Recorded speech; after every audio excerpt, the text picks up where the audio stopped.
I have an amazing artist we're going to talk to next, so stay tuned. You're tuning into the destination for TV superfan discussion, AFTERBUZZ TV. And now, let the buzz begin. I'm in love with the shape of you. We push and pull like a magnet do. It feels like summer. I'm ready. Always makes me happy. Yeah, I mean, it really is a great song. It is so good. You guys, it's the Spotlight on here on AFTERBUZZ TV, and I'm your host, James Lott Jr., and we bring you people we like to spotlight. And this light's going to be bright on this person. I'm so excited to talk to her. I just watched an amazing short film that she wrote, co-wrote, produced, co-starred in. It's called Pretext. It's so good. She's also starring in the indie horror film Psychopaths. It looks really interesting to you.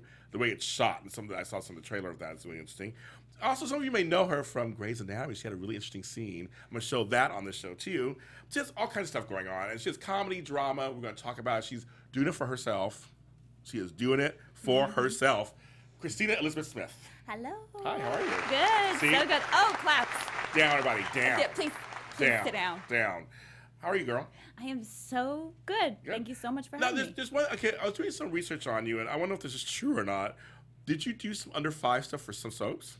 I did. For like Days of Our Lives and Young and Restless? I love soaps. Oh, I do soap after shows here on AfterBuzz TV. Oh, really? Yeah, we do all of them, all 4 Yeah, of them. I love soaps. I love working on them. The people are amazing. Yeah. I've made some really good friends on soaps. Tell people, aren't they some of the hardest working people in the business, the crew and cast? They are. You have to understand, like, when you go into like a regular episodic, they're shooting, I don't know, at most, I want to say 15 to 20 pages. Like, and that's a heavy day. Yeah. Soaps will go through 70 pages in a day. They do, a lot of stuff is one take, and they're like, okay, I got it. Yeah. So the way that those artists work on those shows and they absorb that script and they go out and they do it, I just admire them so much. I think they're way underrated. I'm happy you said this because we have a lot of stars today who came from soaps. A lot. I mean, that's especially like in New York, we had New York-based soaps, and a lot of people who went there first when they went to theater and TV. Like, it was a great training ground for people because you have to use your memory muscle heavily on soaps, don't you? Yeah, and I think it's a great like workshop for actors. I mean, I'm really of the belief that actors should be working on their craft every single day. Anyway, you should be absorbing and absorbing. But imagine you're on a soap and you have to absorb that many pages in a day, and then you go to a regular episodic. It's like, I got this. Yes, I know. I'm sure. I'm sure. Yes. I did a movie recently. Actually, I'm not an actor, but I did a cameo in a movie. I had some lines. Then you're an actor. I guess so. But I had 2 pages. We shot 2 pages in like half a day. Like, it was so slow. But I was like, actors who do soaps, they do more than this. I was like trying to remember my lines. I'm like, hello. My line was like, hi, I'm James. No. But I was like, it's crazy. I admire that so much. Yeah, it's really admirable. So I'm glad you said that you did that. If they offered you a soap role, would you be open to taking it? I think it would be so fun. I guess I could see you on a soap. I would love it. And I would get to cry. Yes. And I would get to fight with somebody and hopefully break something. So let's get a soap. But it's not fun. But that's the thing about some of these episodic shows that go on all year long. You're able to play all those emotions. Yeah. Which actors want to do, right? Yeah. And you get to work on your craft. It's a legitimate test of your craft and to see where you're at. I would love it. I like you said that, because we're going to talk about main aspects of her career and some of the things, of course, you go out for audition stuff, but you also create stuff of your own too, because you have to be working on it, right? There's no excuse not, we talked before the show, to not work on it. No, right? there really isn't. I mean, in that mindset of like just sitting back and being like, when's the work going to come to me? Blaming it on my agent, blaming it on somebody else. That mindset really doesn't hold water anymore because we have so many outlets with YouTube, with creating our own content, that it's just like, pick up something, write something, and go create iPhone. It. Hey, just go create it. The resources are phenomenal. That's true. And once you build that momentum, I think you solidify more as an artist, and you get this excitement, and this thing grows inside of you of like, I have stories to tell inside of me, and someone maybe needs them, and that's your individual voice. And then when you cultivate that voice, you bring that to when you go to audition. You know your voice, it's stronger. Oh, that's true. I guess, that's true. So that's our job as artists. It's like, I can't just be a cookie cutter of what I think people want. I've got to like really know what I want and need to say. Yeah. So I have something to contribute. Interesting. That's fair. That's really good, girl. You're on top of it. We're gonna show something she did on Grey's Anatomy. It's a big show. It's been like 11 years on the air. No big deal. And yes, it's some Shondaland thing. But it's with Gina Davis of all people, which I love Gina Davis. No. So let's show that scene. You can look I right don't want there. to leave anything up to chance. What happened? The pressure's dropped. She's in a lot of pain and she's cramping. It hurts. It hurts. It hurts. It's okay, Julie. We've got you. We've got She has a vasal previa. She's scheduled for an ablation tomorrow. I've been trying to get her pressure back up, but there is no fetal heart. Damn. Where's her husband? Your husband. I'm bleeding. Down me. Keep him Like, out of here. he's Try busy to right now. get this baby out right here, Busy. right now. Here? We need a C-section tray set up in here. Call PH, get an incubator. Stat. What? I'm gonna have the baby now. Julie, I'm gonna give you something to calm you down. Mhm. Okay? You said to calm you down, girl. on my own before. Okay, I mean not like I this. need You it. know what to do. It's the same 3 basic steps. It's like it's any pretty other bad. C-section. Open the abdomen, open the uterus, deliver. Okay. Okay. Pressure steady at 100/60. I can do Beta 9. Okay. Robbins? Just a fake belly and everything. All that stuff's all Fine. fake, and they're gonna cut into it or whatever. Just come. But they made it look real. It does look real. It's so real. It was real to me. There's a real C-section on you on TV. I'm Oh my very God. committed. I got pregnant on purpose. And Guys, yes. I waited the 9 months. Yes, exactly. They came in. Yep. Exactly. No, it's okay. When you look at that, you look at that. Mm-hmm. You're basically the center of the scene with all these people around you. What is that like? It's As an actress. It's so interesting. I mean, I think at this point, of course, I'm used to Yeah, it because yeah. you really have to just stay in your story, Okay. especially with something that's that heightened, that's that emotional. Yeah. You have to deliver that emotion, and you're in front of Gina Davis, so you don't Yeah. want to fake it. No, you don't. Hey, not at all. So Not you at all. really don't want to fake it, and I think I love that energy though, that set energy, and I noticed on that set too, there was such a respect Okay. for the artist of like leaving that space, and the director. It was sort of like a dance. I always notice that with really good directors. It's sort of Yeah. like a dance. They don't really like pop that bubble around your creativity. They just come in and they sort of support it a little. And they come back out and they support it a little. So it was just such a beautiful environment.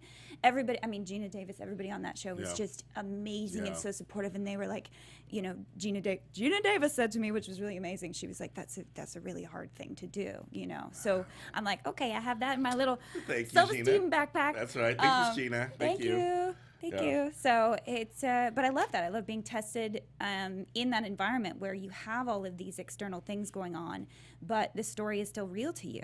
Yeah. And staying in that, because that's the way, because there are mothers in the world that have gone through this. Yeah. And so in order to tell their story accurately, I have to stay in it and be committed to that. Yeah, you have to be as authentic as you can. And that's the thing I was saying, because all these things are happening around you as an actor.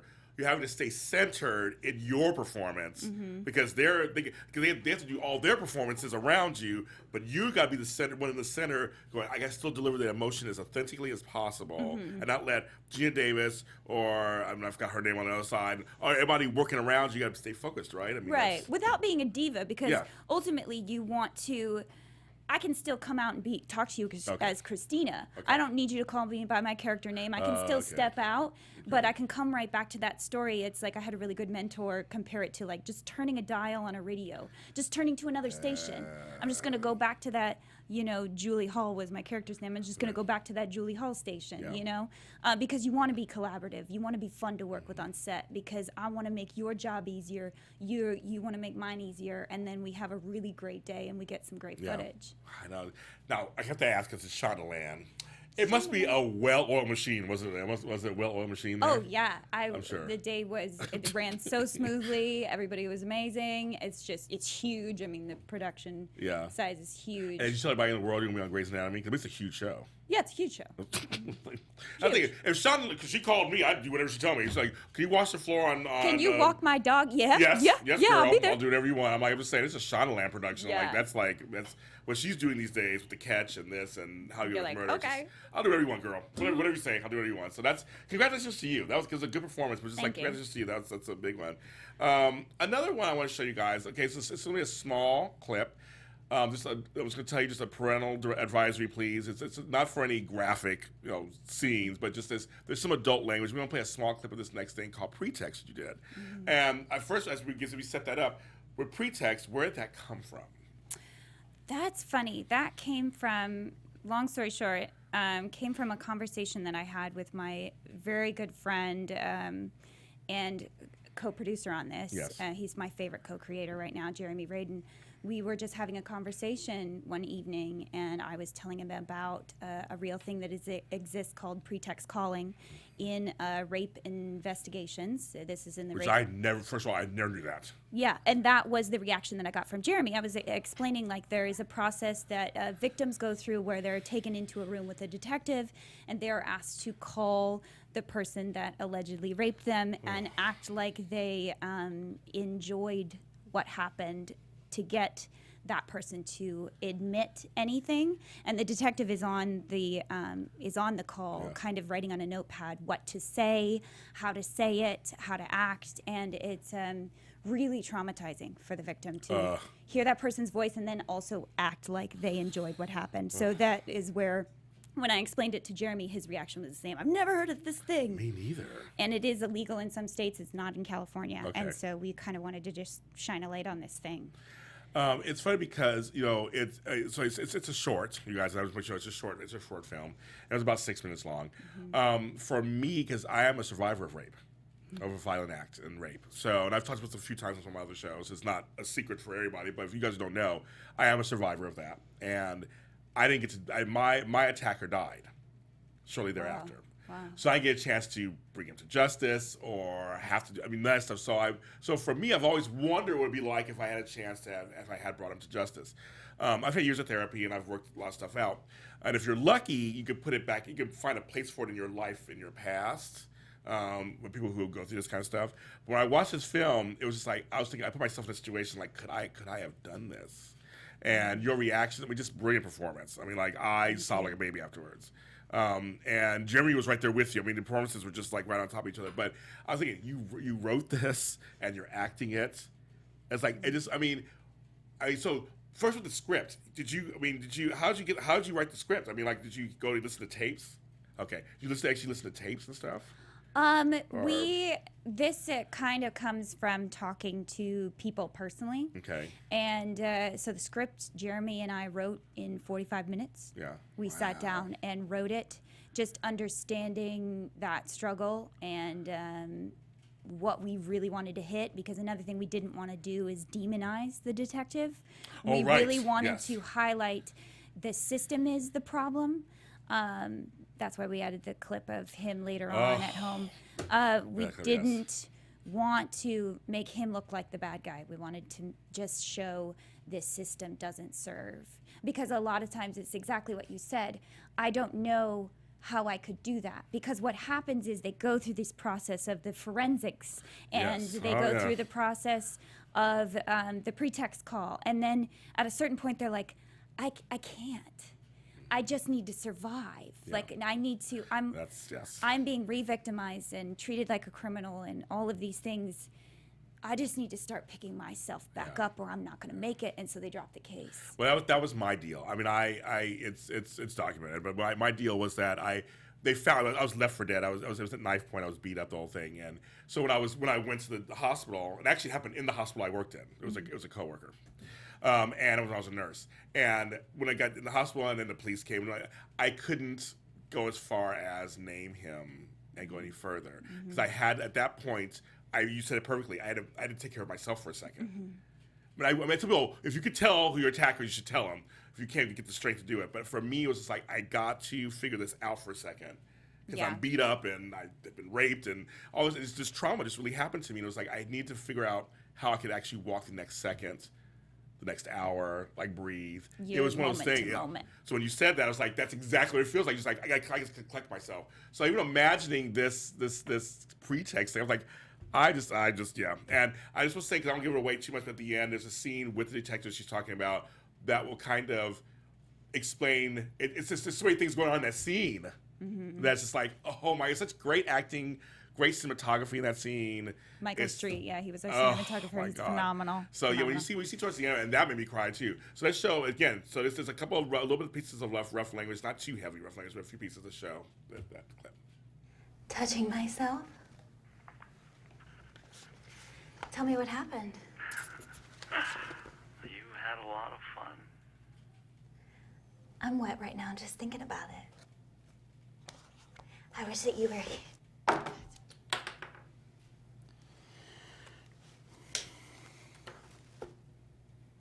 I'm gonna need you to get a hold of yourself and call him back. I can't do this.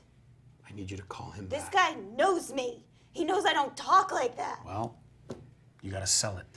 He's just sitting at home right now. He's just sitting at home thinking that nothing's wrong. You guys put me in the back of a cop car. You booked and prodded. You put a camera on my fucking vagina. So that's what show like this is a short film. So I really see that piece. No. So powerful. I want Thank you. You did such a great job. Thank Get you your so lines much. again. But you did such a great job. It's so real. It's like I mean, I know it's acting, and I know you're acting it, but it was like that's kind of probably I would feel probably the same way, and many people out there would probably be like, I don't talk that way. I'm like, I'm like, what are we doing? But he's trying to be like, I'm trying to help you. I gotta do my job. I gotta do my job. You're just a number. I gotta do my job. Yeah, they have to separate. They have to separate. Yeah. Yeah. And that the craziness of grappling with what is this thing I'm doing, and he's Yeah. in my ear, and he's just sitting at home, and I'm in an interrogation room, and I am. Yeah, when you said that too, that was like, when you go, he's at home thinking nothing's wrong. Yeah, he's just chilling at home, I know, it's like, probably oh, watching TV, God, some I Netflix. know. Like, God, But that I know. is the truth, and It I is. think there's too much of that, like glossing over. Like we watch all these procedural shows, and it's just like the girl is crying, she gets a blanket, then they go and arrest the guy, they go to court, she cries some more, he goes to prison. And I just really want to shine the light on that is not what happens. Yeah, that's like it's just good job, girl. I'm like, yeah, I mean, I can tell there's more talent in there. I mean, this is what you guys are creating together. I want to see more from you Thank guys. you, I mean, it's thank just you. such. So it's like I said, it's like about 6 minutes, 39, like 6 minutes long. It's amazing. Called Pretext. It's amazing. Another odd film that's kind of that you're doing. It's like a thriller thing, indie horror thriller called Psychopaths. Yes. We're gonna show a little piece of the clip, and it's the lead actress who's in there. I forgot her name. The lead actress. Is it Ashley Bell? I think it is. You can take a look up there. We're gonna show that clip. We'll show a little bit of that clip. Let's see there. Can't be arranged. This is when the cop comes to talk to her. There's somebody down there. Is there something I can do for you? Well, like I said, had a pretty bad accident. A turn off to move forward.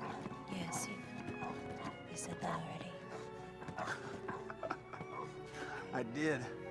Oh, I did. I'm sorry. You know, this night's just got me really flustered. The way it's shot, Not every everything, day her hair, I somebody's think it's so interesting. The lunatic asylum. The lunatic asylum. That's right. Van that So turned over. stylized. I It's love so it. I love stylized. it. Very psychedelic and everything. Dangerous folks. One of them attacked the driver. Whole thing. So I just want to show a bit of that because it's a longer clip, but it's a longer Yeah. trailer. But I wanted to show that just like it's so stylized. This is what I wrote down. I wrote stylized, psychedelic.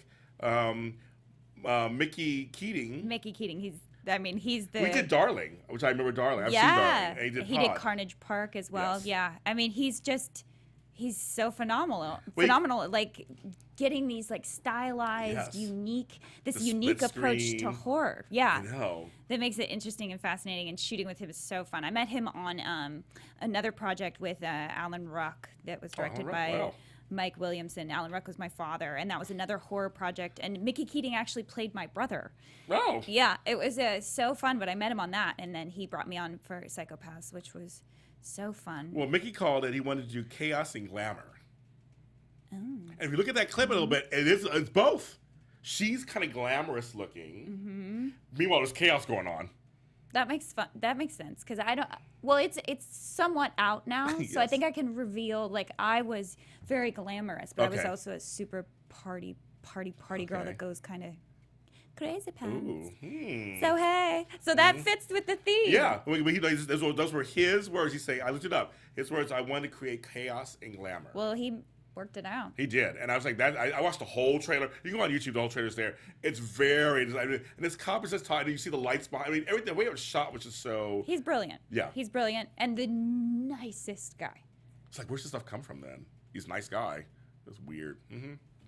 Yep. Some of us nice guys, we are kind of weird inside. Yeah, we all have that little. We all have a little side in there, but yeah, I mean, it starts Ashley Bell, and it was at Tribeca recently, so film festivals. That's kind of good. It's getting around festivals. So, you know, people, I want to tell you, getting to a festival is not easy. Just what you know, there's a whole circuit, and hundreds of thousands of films are submitted to all these festivals. So to get in one, that's really good. Yeah, it's exciting. Tribeca too. That's a top one. Like it's tough. I mean, it's tough. I mean, I'm saying people when people get into like they did some really doesn't work. I mean, it's amazing. So yeah, so it's called Psychopaths, and that's out now. But he did Darling and Pod. I know those two. So yeah, for sure. And he's really good with that. He's busy. He is busy. Now, one of the things I want to talk to you about, we're going to switch gears now. Okay. And because she's really funny and really fun, and we're gonna do some kind of. She's been on some series and stuff. We're gonna show her comedy reel, a little bit of her comedy reel. You look up there, and then we'll go from there. Okay. This is like one of those found footage movies where like anyone can make it.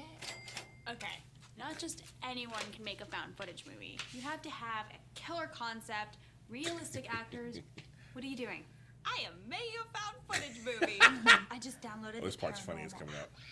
Now all I need is a kitchen cupboard to open on its own. So silly. I don't know. Sight gags made me laugh. Just don't pay attention. Oh, this was funny too. Should we tell her? I think she's ready. We rub bacon on ourselves. Like that sounds good to me. Yep. Oh, this is. Slap me in the face! Are those otters holding hands? You're a total bro. What are you guys looking at? Looking at cute things. Are you afraid that the Bloods think you soft? TT, can you go to the jungles anymore to see your baby mamas? So some of the penis skin would then come out of the anus. So we say it's not safe to do the surgery, and nobody wants a big pussy. Right. Like You a know. mask. I like it. It's really educational. It's teaching me everything I need to know. About what? About how to deal with this feral man that I captured. Holy crap! How long has he been here? He is a foul beast. Fetch me a bucket so I can clean him. She looks at the camera. Actually, looks at the camera. She's like, "What?" Hilarious stuff. Oh, thank you. The bacon thing made me laugh. So I was like, "Yeah, something. Some more bacon. I can go there too." I mean, so you are a really good comedian. Thank you. Thank you very much. Because I mean, they always say that drama is easy, comedy is is hard. So I mean, so where do you think you have the comedy? You have the timing. Where do you think you got it from? Well, I did train. You did train. I have trained with the Groundlings, the UCB, and IO Oh, that's West. right. You did. Yes. Yeah, so I've definitely trained. I grew up in a funny family too. I just grew up around ridiculous people. Just around some silly people that didn't take we just did not take ourselves very seriously. Yes. So it was always a really good balance because I feel like I have those stories like Pretext inside of me, and you got to balance it out with something, or you're gonna crawl into a hole. Yes. So I always had that side, and I was like, okay, I need to. This will teach me a lot, So I wanted to nurture it, and that's where I went to all the. I mean, LA has the best comedy schools in the world. So as soon as I moved out here, I was like, okay, this is a track that I want to go down and just have that muscle, We have some other hosts here who do things with IO West all the time, and of course UCB, of course, is legendary. Huge, yeah. It's huge and legendary. What are some things you really got out of those experiences that you carry with you in your career? Trusting my instincts, I think, would be the biggest one. I think there is not a lot of time to get in your head and get all wrapped around an idea. You can't chew on it that much in improv. You just have to do. Yes, and do. Yes, and. Yes, and. Yes, and.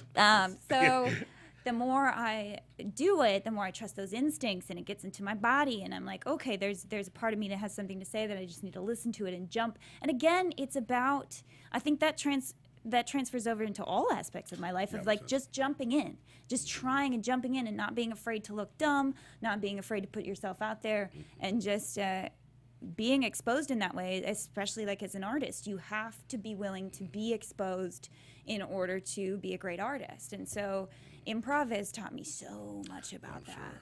I mean, it's one of those things, because I look at actors, and actors, to me, in my estimation of what actors are, you're supposed to be nomadic creatures, where you go from part to part to part to part. If you're lucky, right, you play all these roles. You want to play as many roles as you can in your life. But yeah, sometimes you get shows, and of course you take those they take those jobs, Yeah. and they last 4 or 5, 6 years. Yes, No big deal. Yeah, no big deal. But I mean, but I guess I would say that the true nature is that you really want to play as many different roles as you can. So I'm sure improv probably loosens you up to like just to acting in general, doesn't it? Yeah, because you get to, and you see what works for you, and you have a lot of great mentors to kind of give you that feedback too. You're like, oh, that fits on you. That's a good like comedy color, or oh no, that, you know, I was doing improv when I was really young, so it was like, oh no, that's an ugly color on you. That's a bad color. So, you know, it kind of just shows you. And it kind of shows you what makes you really excited, what makes you laugh. Because if it makes you laugh, it's going to make other people laugh. Yeah, but right. if you're trying to be funny, it's going to just feel forced. So if you that's all the greatest people always told me, just make yourself laugh. Because people want to see other people having fun. Yes, that's true. It's the same with you see someone at a party and you're like, wow, they have so much charisma. It's like, yeah, because they're just having fun. Yeah, it's so true. They're just, they have that energy and they're just there and enjoying themselves and they're not overthinking what everybody's thinking about them. And I think that's what great artists do as well. That's true. I mean, it's one of those things where people like, it's infectious. People like to, when you start to laugh, then people start to laugh sometimes. They don't even know why they're laughing. But they're like, oh, okay, sure. Because you're laughing, I'll laugh too. And it's almost, I think it would be infectious that you up there, especially when you're doing your improv, you're making choices, like I said, trusting, just doing it, making choices that you think might be funny, other folks would join in. It's like, it's kind of like, I would say, make them come to you. Like, you just do your thing and they'll come to you. Be a tree that has roots and the little nature creatures will come to you. Little squirrels and stuff. They'll come to get their fruit. No, that makes sense to me. I mean, one day I'm gonna take an improv class, but I've never done it. Do it. And I hear it's like it changes your life. Oh, you'll love it. You especially. Yeah, You're all charisma. You're like a ball of charisma. So just do it. Everybody keeps telling me you haven't done one yet. I said, no, I just haven't done one yet. And I feel like it would change my life too. I feel like it will change my life. And you will love it. And you'll meet fun people. And you'll get to go to shows because they make you. And it's an amazing community that's putting out a lot of amazing things. They are. They really are. Everywhere. I mean, everywhere. We're talking podcasts, web, TV, movies. I mean, everywhere. The tentacles are everywhere. One thing I do want to ask, because I haven't had a chance to ask anybody this, are there fundamental differences between Groundlings, UCB? Yeah, I would say there's fundamental differences between Groundlings, UCB, and IO. Okay. And I always kind of sum it up as like Groundlings is very character based, like SNL character based. Like if you want to find your 5 characters that you play over and over and over, you know, then you go to the Groundlings and you work and cultivate those characters and you all your sketch work is all about those characters because it's to develop sketch. That's originally like what it was for. So then you like write those characters into sketch and it goes from there and you have those core 5 and then that grows from there. So it's very individual character. What are my 5 characters? And then I like UCB is very like game, very much that the game of the scene, which to kind of explain that sort of like the joke in the scene. Sort of like the rule of threes, if you know anything about like that sounds playing familiar. in comedy. That sounds You sort of like you find a joke. You say 2 things that are normal that go together. The third thing is something breaks totally the outrageous. rules. Yeah, it breaks the rule of that game that you've set up. So UCB is very like that kind of finding the game of the scene, and then whereas like IO. Because IO, I was at the longest as far as I did their entirety of their program.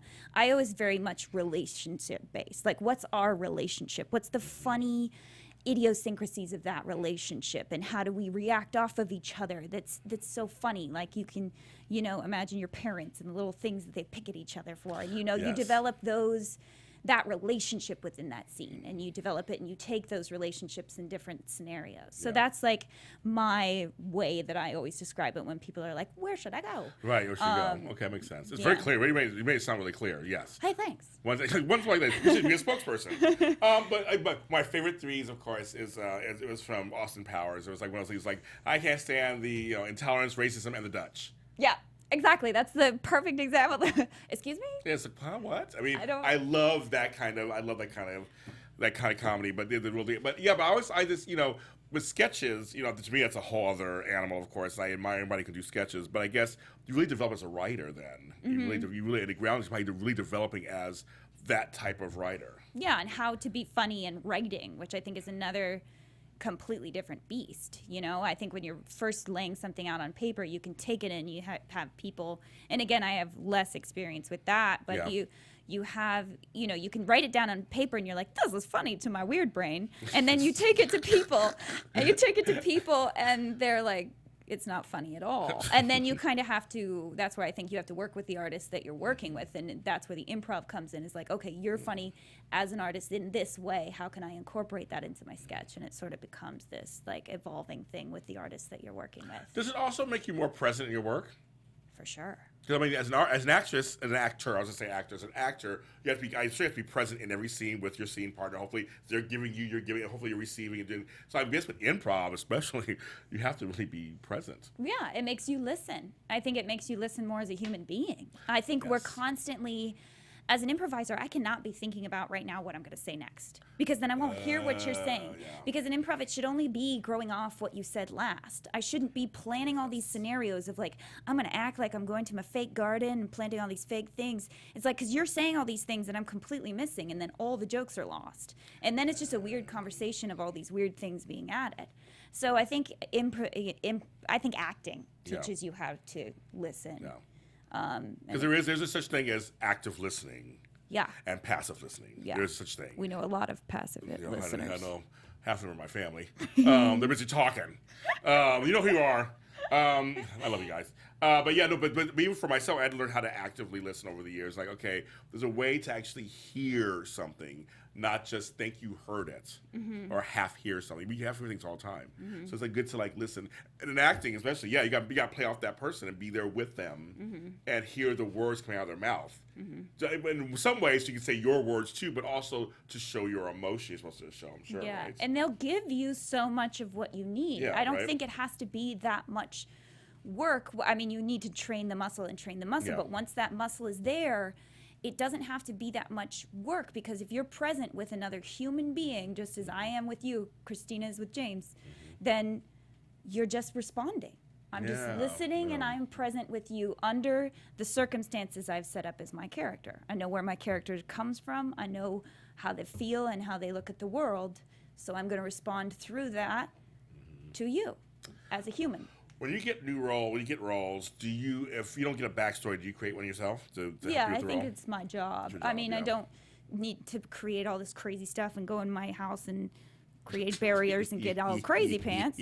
But it is my job to grow those roots. Oh, my chapsticks. Yeah, you got chapstick. Yeah, chapstick. It kind of matches. It's yellow. Yeah. It is my job to, plant and fertilize those roots. Makes so sense. that there's gravity there, So I do sit with it. I see what the script has everything you need. So I go to the script as much as I possibly can, and I just sit with it. And I think about the circumstances. And if my mother's mentioned, I think about her. And Interesting. Yeah, and what it was like to be a child with her. And I just really, I love that. Yeah, I'm sure. I love that. Yeah. Because the imagination has everything. I kind of read a script the way I read novels. Interesting. Okay. That world is alive to me, and I can see it, and it's visceral. And once you get into that visceral place, you don't forget lines, because it's it's like if you were going back and you were explaining a novel that you really loved to somebody, you wouldn't forget, because it's a visceral experience. And if you approach a script that same way, it's alive and it has life. So you're right. I like the analogy. It's like, or if I go to a concert or I see a good movie or anything, you start remembering the little lines and that scene. And so, like what I just did with you in Pretext, I was telling all these scenes I was saying before the show came on. You're right. So I guess acting, it'll be the same. It'll be the same thing. There was someone great that I wish I could remember that said we would all be more brilliant artists if we would just read scripts the way that we read novels. And that's why a lot of times when people ask me, they're like, what should I do if I'm just starting out as an actor? I'm just like, read a lot of books. Like, train your brain to step into other stories, to empathize with other stories, to expand beyond, like, what's my Christina life and all the Christina stuff I have to do.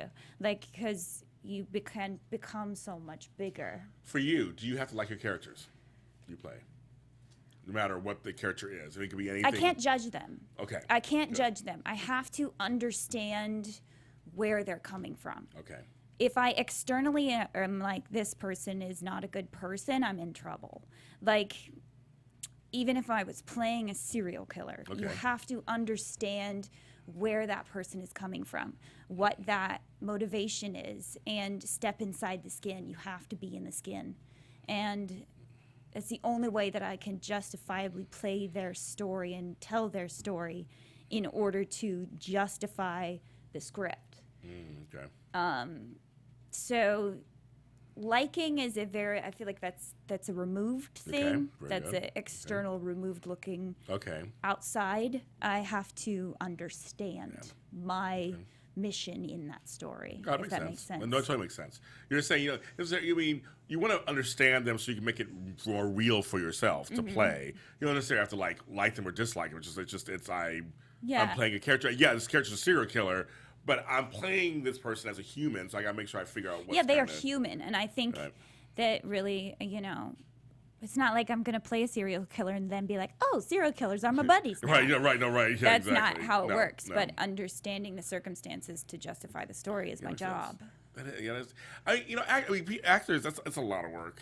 And I think it's really fun. Though. It's fun. I know it's fun because you get to pretend and play, but just it's so. People tell me that's not work. It really is work. I mean, it has to be work. To be a good actor. We know some folks who are a little lazy out there, but we'll do that today. Yeah. But to be a decent, even to say you be a decent actor, you have to know what you're doing and actually put some effort into it. And how long have you been acting? I have been acting for 13 years. And so you think you can continue doing it? No, you're still going to do it? No. Yep, jig's up at this point. This is it. I just going to do it for a while. So what is some advice someone's given you, maybe you could be outside the business, just in general, about navigating this unbelievably unstable, crazy, sometimes rewarding, wonderful, life-changing business? For me, I think is finding my I must. Ooh, I like that. To kind of explain that, I had a mentor that made me read Rilke, Letters to a Young Poet. Wow. She made me read it, the first chapter every single day for while I was with her, which was 3 years. Wow. And it was sort of a meditative, Rilke talks a lot about sitting in the I must, that need to be an artist, no matter the external sort of accolades, no matter what happens, what does that look like? And if you cannot commit on that level, don't do it. Makes sense. And if you meditate, I think I meditated on that for so long and really thought about what that meant for me, and that kind of planted me and grew this authenticity in me that solidified my I must. I have to do this thing. And so when I get a little lost and I'm I don't know where this is going to go, and I don't know where I sit, I kind of go back to that just simple thing of I must. There is no other option. That's it's interesting you said, because I took a 2-month sabbatical earlier this year, and I needed to just kind of regroup and decide what I wanted. But I came back, and through the process, I realized I must do what I'm doing in this business. I mean, being a host and a producer, and it's I must. Now I would say it now. I must do it, and now my purpose is so strong. Yeah, and that sense of purpose it won't waver. It's unshakable. And once you become unshakable, there's no amount of rejection or negative people or anything. Haters on Twitter, anything. You know how that goes. Yeah, there's none of that can stop you, because you have the I must rooted, and you just move forward with that, and you're a storyteller and a creator, and you bring that into the world. I would say you have a good point too about the whole external stuff, because you have to I tell people all the time, you got to find your purpose, and you have to be willing to do it no matter what's going on. And a lot of things can happen. I mean, you could have your rent issues this month, and and so-and-so's dog is bothering you. I mean, anything be going on, but you have to be saying, okay, but no matter what's going on, this is still my passion. This is still what I want to do, and go down that lane and stay in that lane. I'm sure, and that's how I feel now. I got the sense of now what I want to do, and now I'm going to do it. Yeah, and you're coming to it for yourself. Yes. And because you believe you have something to give. and we need Yes. that. You know, we Yes. need that, and that's Because we can't affect change in the world. Like I said, your pretext is number one that we can affect change. Like we can't do stuff that actually helps us along, but at the same time help others. I mean, as that's the ultimate goal Right. for me. It's like, as a storyteller, if I can reach out and affect or touch somebody else, then I'm like, holy grail, you know? Writing. So what is your process when it comes to writing? Like, how's that usually work I for am you? now exploring, because I have some great, phenomenal friends that are brilliant writers. They're really pushing me towards the outlining thing, because I don't. I'm a free writer. I just like sit down and I feel like I'm very visual, so I see the story and I'm like, okay, I'm gonna write it. But they're very much like, no, you kind of need to outline. Yes. But I'm the wild lady in the field that just wants to free write it. Yeah. So So I'm like exploring the idea of, you know, getting more structured and outlining it. But my process thus far has just been to write it, see it in my head, and kind of sit with it and sit with it and sit with it and think about it and sit with it and then just write it out. that makes sense. It's like you purge it out. You have the feeling. You purge it out. edit. You could so you can edit. You massage. have to. I mean, it's gonna get edited 8 million 100 times. Yeah, 8 million times. Yeah, and then you're like, this is not the story I thought I originally wrote. This looks totally different. But that's a process. Right. And then sometimes you'll write down something you didn't even realize you wrote down, and that's the golden egg. And then you were like, oh, that's the little nugget I got to chase. You know? That's true too. But I mean, you've basically diversified yourself. You have so many different things you can do. You can produce, you can write, you can act. I mean, that's in this business, you gotta be a hyphenate most of the time. I think so. And it makes me I think a better person to work with, because I empathize. I'm like, I know what you're dealing with. I know what you're dealing with, you know, because I know how difficult and how much it takes, and so I honor writers more. I'm like, I want to justify every word that you put into this, because I know the work that went into this to get the script where it is right now, so I want to do it justice, and I want to honor every word you put here and not forget any of them, you know? So it makes me honor the writer more, and makes me honor the producer more. Like, you just have more respect. Yeah. What are your thoughts on Promenade? The movie I did? Yes, you did. Oh, that was so many years ago. Yeah, so we got to bring it up. Bring it back a little bit. Bring it back a little bit. Bringing it back. Yes, that's right, girl. That was so fun. I worked with this. That was the group of brothers that directed that. The Holmes brothers. Yeah. I met my second month in LA. Oh, wow. They hired me for a web series they were doing. Oh, my God. Yeah, and then they kept bringing me back on for projects, and Promenade was one of them. Good. That's good. Movie. It was like a sweet movie about these two teenagers. Yeah, romantic comedy. Romantic comedy, yeah. Yep. Daryl Holmes. And Daryl his brother, Holmes. yes. Yeah, they're great. I'm still friends with them now. See, they're there you go. They're like family. They're my LA family. I love them. Yeah, it was a very fun process. I got to just, you know, I grew up on those like amazing teenager movies, and I was like, I want to be in one of those so badly. And this was my opportunity to like really explore that. And he gave us so much, like, talk about he wrote that as well. Like, talk about a flexible director and like bringing in improv. And he would like ask us to improv and just go for a long time and tape it all. Wow. He would just tape all of it and absorb all of it, and a lot of it would end up in the final project, final that's product. great. Yeah, so he has always been like that to work with. I still have a project that I did maybe last year. That's their new movie that is going to be coming out at some point, but they haven't finished it. It's still in post. So I've worked with them now for years and years. Love them. It must be nice to work with people that you know, and they know you. They know you can deliver. It must be just a nice.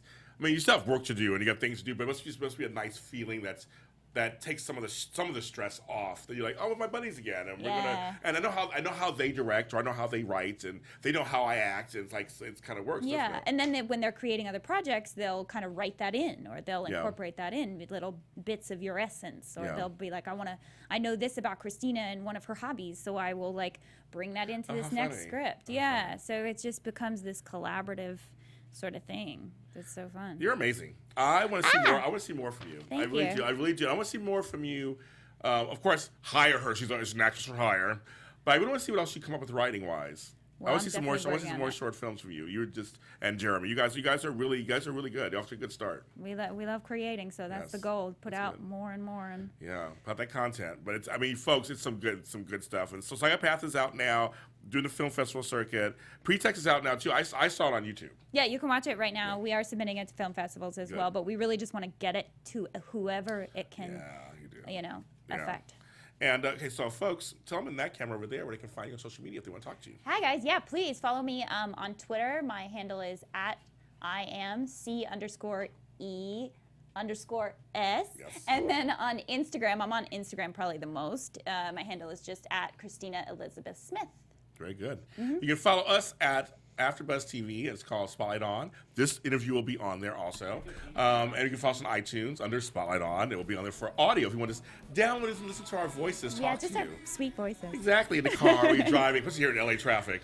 You can listen to us while you're trying to go through the 405 or the 110 or 170 or 134 or 91 or 90. Yeah, all those crazy freeways. 60, they're all crazy.